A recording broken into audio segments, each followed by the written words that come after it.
Whalefall, Gone and Forgotten. Episode 1, The Cabin.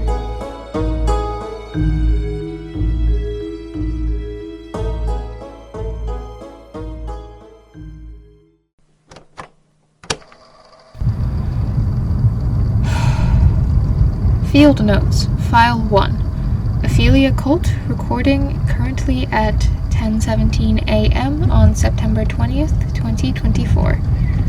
Today I will arrive in the town of Lake Fargo. I was entrusted with this work by my mother, and I am told I will receive more details upon my arrival at the home I am going to be staying in for my time here. What are you doing? I'm recording my notes for the work I'm completing here. On that? I am well aware that this is an outdated form of data keeping. My mother is reluctant to embrace modern technology. It was enough of a hassle getting her on tape instead of wax cylinders. Jesus. Well, at least you fit in with the older crowd around here. Lake Fargo is practically a retirement community in itself. Wonderful. My initial research on Lake Fargo has uncovered little. It is roughly 300 years old, founded in 1715 by Simon Knock. Despite being in the mountains, it was the victim of a flood in 1800, which left it the island it is now.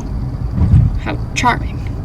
I'm essentially trapped on an island with one bridge for access, surrounded by people I don't know and will likely have to talk to. You really are a city girl, huh, kid? Welcome to Appalachia. You ain't leaving without knowing the local granny at least. You'll get adopted by someone's mama or papa, and you'll follow them to church on Sunday. Oh dear God. Just how it is. So you're here about that body, right? You know about that? I know a lot of things, kid. You'll get used to it. Here we are, your, nice new home.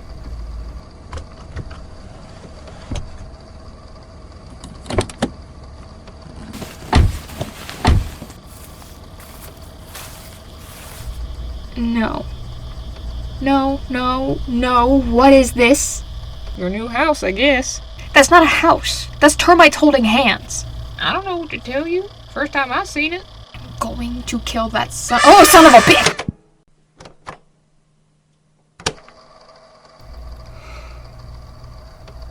There is a cabin, tucked away from everything, in a small town that could rightly be classified as the middle of nowhere, Arkansas. The town's true name is Lake Fargo, a place of roughly 300 people, hidden away on a mountain on an island with only a pathetic bridge crossing a lake to connect them with the rest of the world. The cabin was a small thing, built of wood and warped glass. It was a single story with an attic sitting atop it. It was exactly what most people think of when you say log cabin. It is not a log cabin. I made that mistake, and it cost Trevor everything. We came to Lake Fargo as tourists. I needed a break from the world, and Trevor Levin, my best friend, had just been through a breakup. We were both itching to get away from cities and, well, life, I guess. I don't know what made us pick a small colonial town with exactly 2 inns to choose from, but I think it had to do with the lake. The way it completely cuts off the town from the world, I thought it was exactly what we needed. The problem with that ring of water is that there is basically nothing to do. The island is just a few miles. The town itself takes up about half of it, so there were miles of pure woodland to get lost in. After getting bored of the diners, churches, and rundown inns, we decided to do just that. Get lost in it. More specifically, we decided to wander around in the woods with fishing gear until we found the other side of the island and get properly drunk on cheap beer. Trevor was the woodsy one, so he took the lead. It was Trevor who found the cabin. It was a small structure, with logs supporting beams and wood slat boards for walls. It had a porch spanning the front wall, complete with an awning and natural branch railing posts. The door was a dark, warm wood with a circular glass window near the top of it. Every visible window was dark, and the wooden beams of the porch were slick with moss and threatened to snap under any amount of pressure. For these reasons, and the near mile we'd walked into the dense forest, we deemed it abandoned. I didn't want to mention it at the time, but the woods had begun to unnerve me. We'd left the town at around midday, but the light coming from between the trees seemed darker. It looked closer to evening. It was too warm and darkening far too quickly. Before we knew it, we'd arrived at the cabin under a gradient sky of purples and blues that deepened the shadows into an all-encompassing shroud. Thinking ourselves lost and out of fishing luck, we tested the door handle. It opened easily, eagerly even, and soon enough we stood in the moldering remains of a living room. The air was thick and damp, and our lungs spasmed immediately with coughs. Trevor made some remark about the place having good bones, which only accomplished a dry laugh from me. I just didn't feel comfortable opening my mouth in that room, like something would try to get inside of me. Trevor always had an interest in exploring old buildings, so he immediately ran off to look around. I found myself very much alone. Without Trevor there, the once minuscule cabin felt far, far too big. Trying to shake the feeling, I began exploring the room I was standing in, using my phone as a flashlight. It was, as it appeared, a combination of a sitting room, kitchen, and dining room. There were wood cabinets hanging on the far right wall, above the stove, and a wooden countertop. The live-edge wood was eaten through with bugs and fungus, leaving tunnels and holes through the would-be expensive counter. Across the room on the left was the living room, which was made up by 2 rotting couches, a deflating armchair, and a coffee table made more of moss than wood. Dividing the space was a dining table that was just as decrepit. The entire space had a cloying, inescapable dampness that continued to stick to my lungs and throat. I carefully tested each floorboard before I trusted it with my full weight. I'm not a big guy by any stretch of the word. Hell, if anything, I'm on the small side, but I had a feeling the entire cabin would crumble if I shifted my weight wrong. Like I needed permission before each footfall. I made my way to the only stable-looking structure. A red brick fireplace run through with cracks and vines.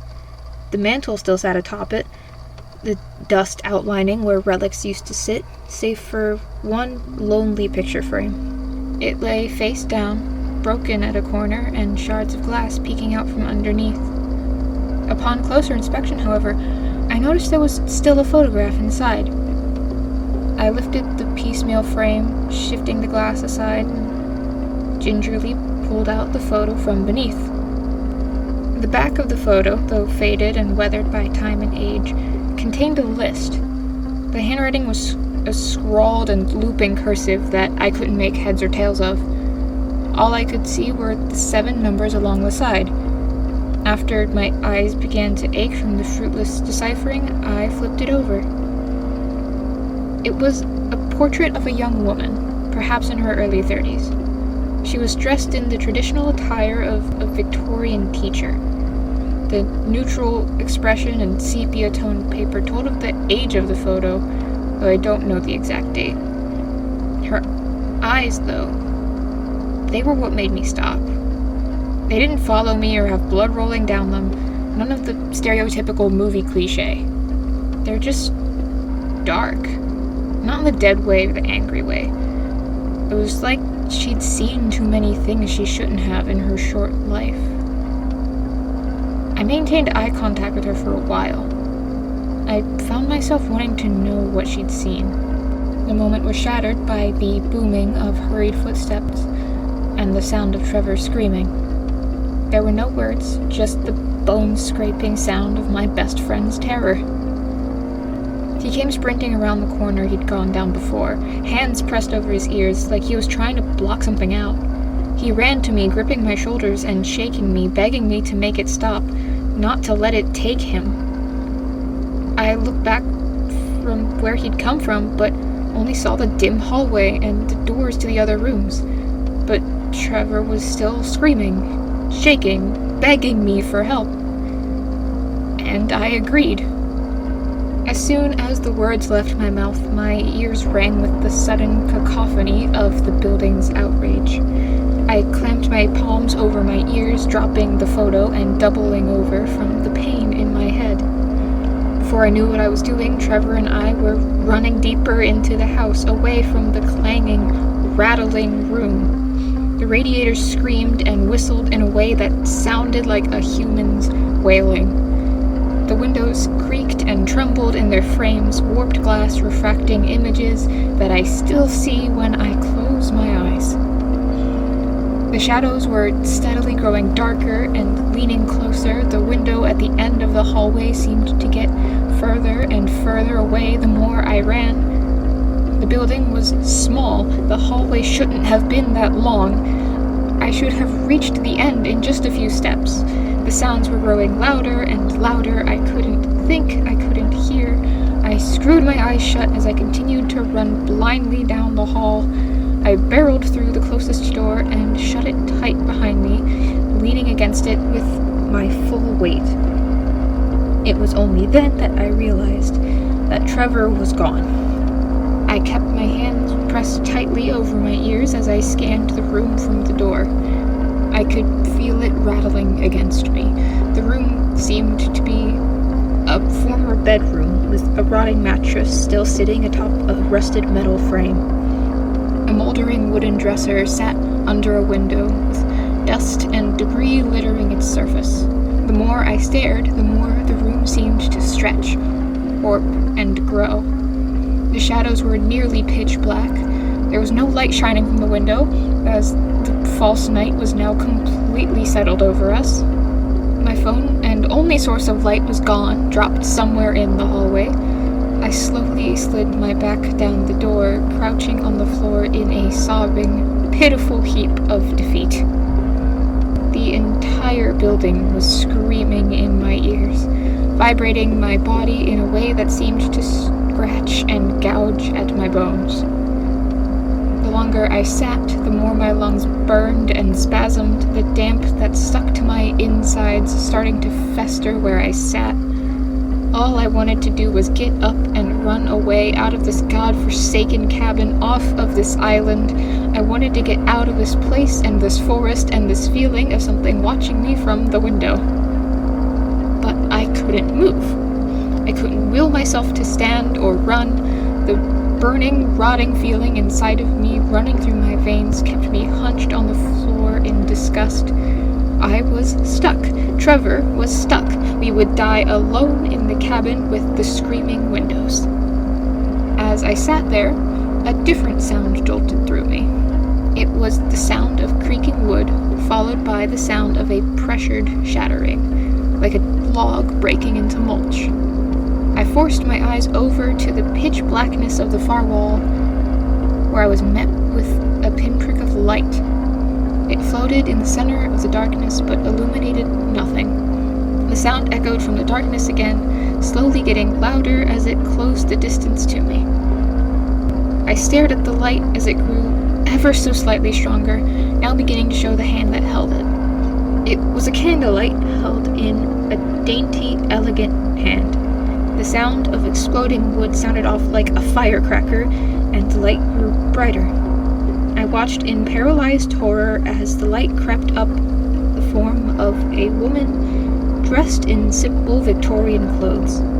The wooden floorboards began to shatter, revealing the total darkness beneath them. Feeling the paralysis lift my body, I fumbled for the door handle and wrenched it open. I watched the floorboards explode into nothing, racing towards me as I fled the darkening room. I once again found myself in that infinite hallway, ears filled with the rattling of the walls, windows, beams, but now I was being chased by the rapidly disintegrating floor.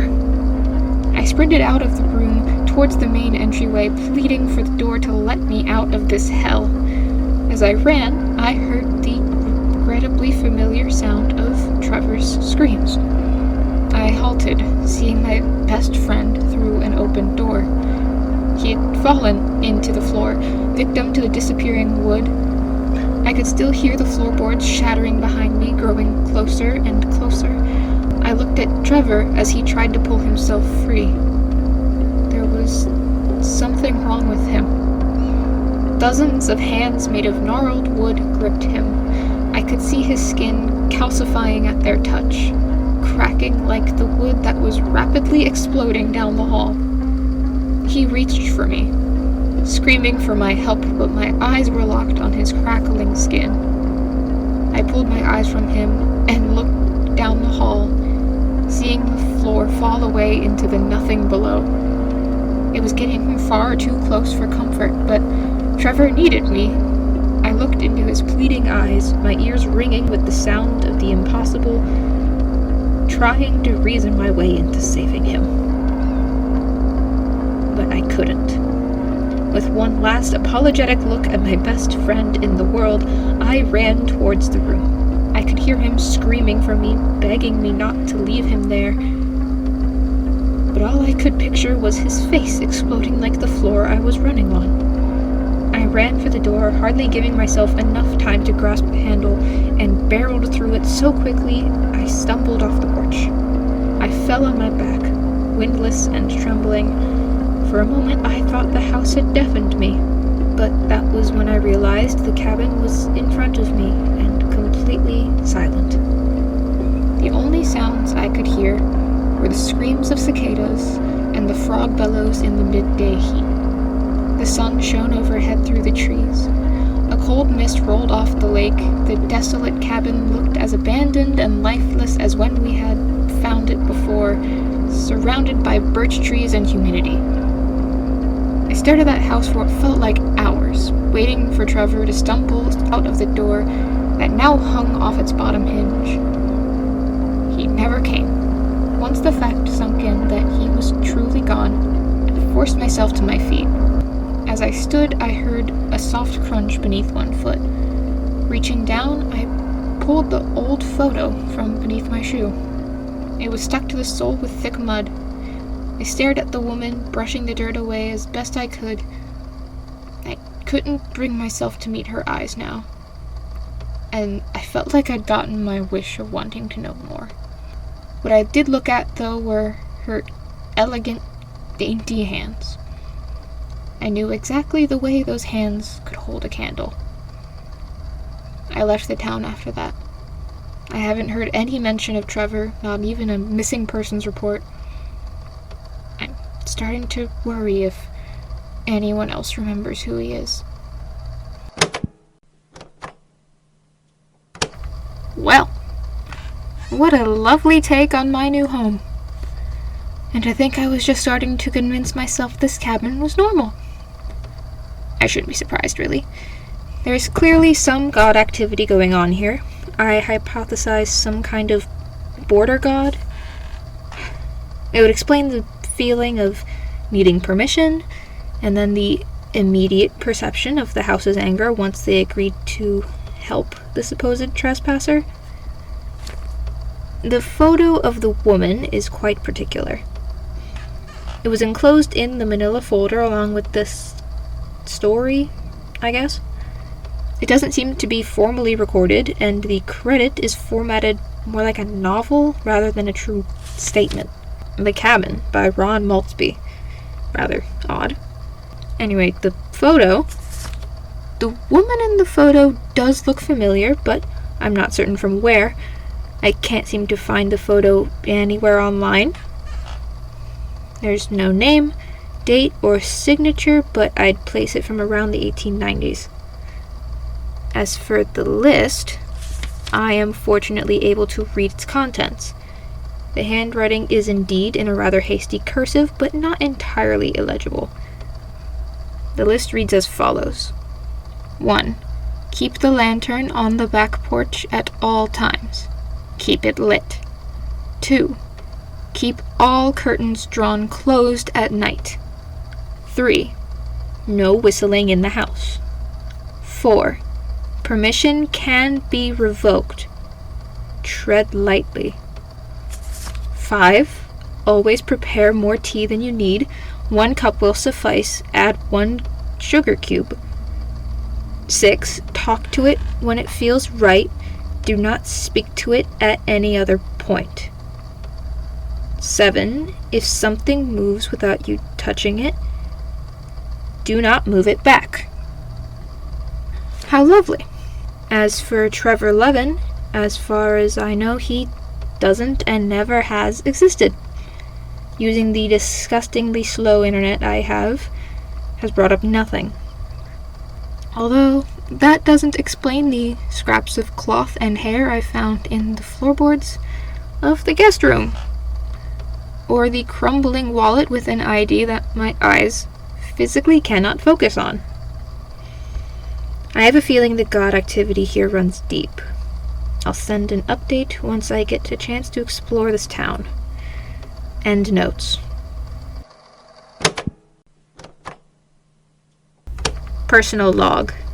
I have only just arrived in Lake Fargo today. The cabin, as Mr. Maltsby described it in his story, has become my new home. I guess. I was also treated to a nice surprise from the locals. My kitchen has a wood-burning stove and 3 different boxes of desserts. Anyway, the house is not, however, an abandoned shack of mold and rotting wood. It is a rather well-tended cabin with rustic furniture and fitted with modern lights and plumbing. I haven't heard a single rattling window, radiator, or floorboard, though they do creak. The interesting thing is this file.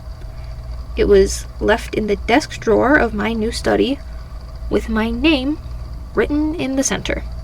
Ophelia Colt, for your immediate consideration. My family has sent me to this backwater town for a reason that I am not entirely sure of. They want me to investigate the activity of old nature gods, but to what end? Apparently there's a body that I need to investigate. The reports say all holes made in the body seem to be made coming from the inside going out. And that's all I know. I need to explore this town. If this story is anything to go on, I might have my work cut out for me. I'm in the middle of the woods, mountains, and water. I'm curious what kind of powers have laid claim to this little island. End personal log.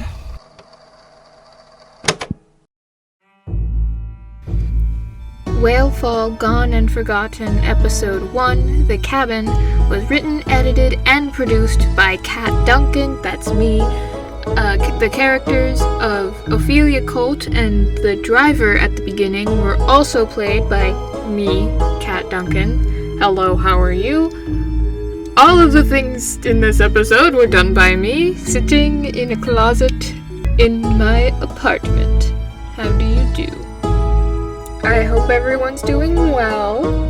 This is my first little soiree into horror audio drama creation. I hope everyone sticks around for it. I think it'll be really fun.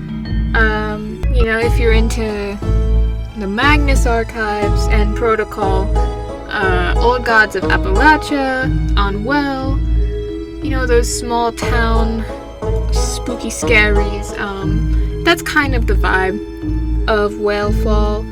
I hope everyone sticks around, gets to know Ophelia a little more, gets to know her story. What's going on with that body, huh? With holes coming from the inside out? That's not fun at all.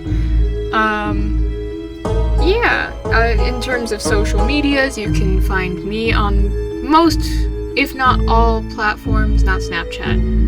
Never touched it. Instagram, Tumblr, Blue Sky, Twitter, I guess. You can find me there at Coffee Fueled or Coffee Fueled Art. I don't remember which is which.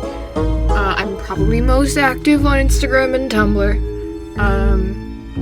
You can find the socials for this show and probably mine in the description. I'll put them in there. Generally it's going to be Whalefall or Whalefall pod. Yeah. I really hope you guys stick around. Thanks to Tumblr for encouraging me to do this and contribute to this lovely horror podcast community, you know? Yeah, I hope everyone has a good day. Everyone go have a good day. On me. I'll see you next time. I'll see you next time.